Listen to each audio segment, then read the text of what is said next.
মুক্তিযুদ্ধের আগে বাংলাদেশ আওয়ামী লীগের ছাত্র সংগঠনের ছাত্রলীগ একটি রাজনৈতিকভাবে উদ্দীপ্ত, সুসংগঠিত এবং বুদ্ধিদীপ্ত সংগঠন। সংগঠনে ছিল দুটি প্রধান কর্তৃত্বের ধারা। একটি ধারার নেতৃত্বে ছিলেন শেখ মুজিবুরের বোনের ছেলে শেখ ফজলুল হক মনি, আরেক ধারার নেতৃত্বে ছিলেন সিরাজুল আলম খান। এই দুজনের মধ্যে ছিল শত্রুতা। এই শত্রুতাই পরে আওয়ামী লীগের রাজনীতিতে নতুন মেরুকরণ তৈরি করেছিল, যার প্রভাবেই হয়েছিল ছাত্রলীগের বিভাজন এবং জাসদের উত্থান। শেখ মুজিবুরের কার্ড তৈরিতে সবচেয়ে বড় ভূমিকা রেখেছিলেন সিরাজুল আলম খান। তিনি ছিলেন শেখ মুজিবুরের সবচেয়ে আস্থাভাজন শিষ্য। এটাই ছিল সিরাজুল আলম খানের ক্ষমতার ভিত্তি। জাসদের উত্থানের মাধ্যমে দুজনের ছাড়াছাড়ি হয়ে যাওয়ার দুজনেই দুর্বল হয়ে পড়েন। সিরাজুল আলম খান ছাত্রলীগের ভেতরে 1963 সালে আব্দুর রাজ্জাক ও কাজী আরেফকে নিয়ে একটা গোপন উপদল বা সেল তৈরি করেন।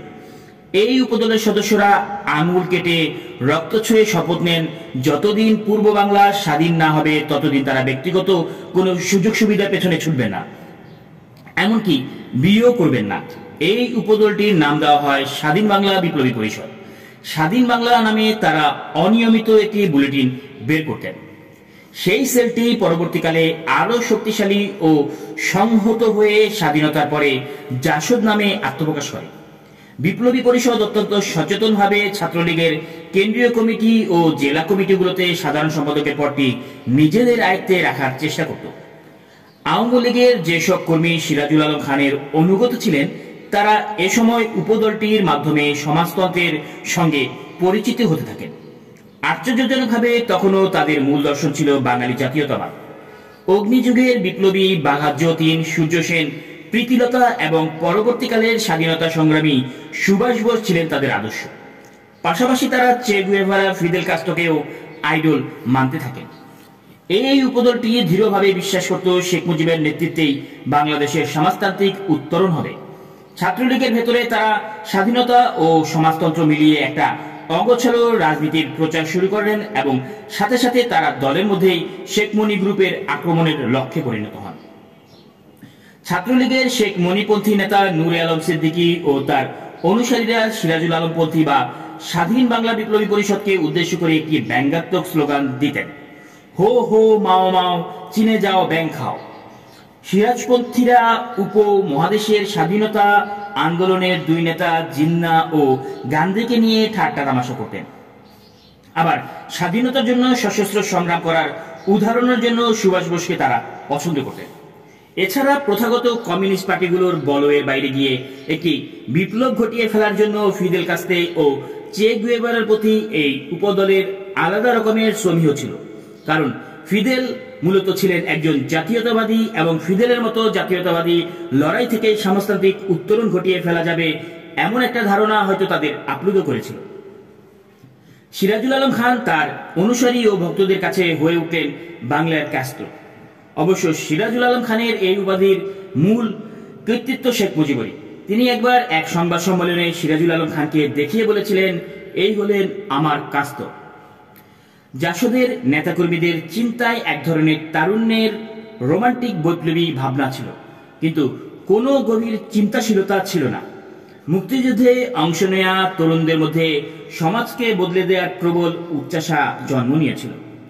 9 মাসের প্রত্যক্ষ সশস্ত্র সংগ্রামে জয়ী হয়ে একটা স্বাধীন দেশ লাভেরই তাদের সেই আকাঙ্ক্ষা স্তমিত হবার নয়। আওয়ামী লীগের নেতৃত্বে সেটা বুঝতে ব্যর্থ হচ্ছিল এবং সংগঠনে এই উচ্চাকাঙ্ক্ষী তরুণদের আকাঙ্ক্ষাকে ধারণ করার মতো প্রয়োজনীয় সংস্কারের কথাও কেউ চিন্তা করেনি।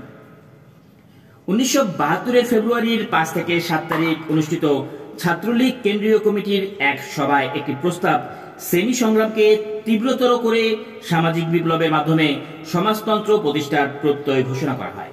19-22 মার্চ 4 দিনব্যাপী ছাত্রলীগের বর্ধিত সভায় বিভিন্ন জেলা প্রতিনিধির উপস্থিতিতে প্রস্তাবটি অনুমোদিত হয়।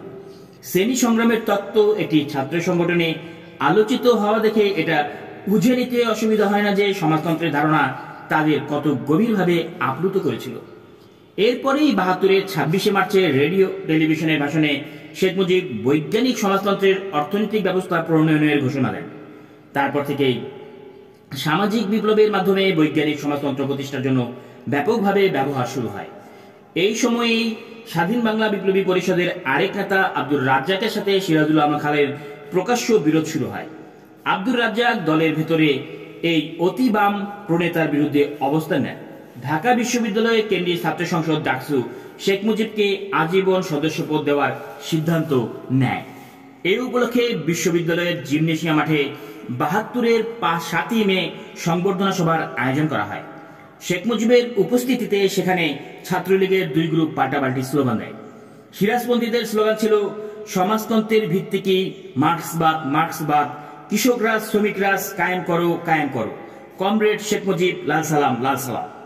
অন্য গ্রুপটি স্লোগান দেয় শেখ মুজিবের মতবাদ গণতান্ত্রিক সমাজবাদ, কৃষক শ্রমিক গণরাজ কায়েম করো, জাতির পিতা শেখ মুজিব লও লও লও সালাম।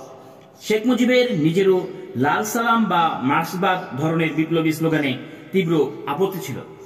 এক গ্রুপ শেখ মুজিবকে লাল সালাম, আরেক গ্রুপ শেখ মুজিবকে লক্ষ্য করে ল সালাম বলতো।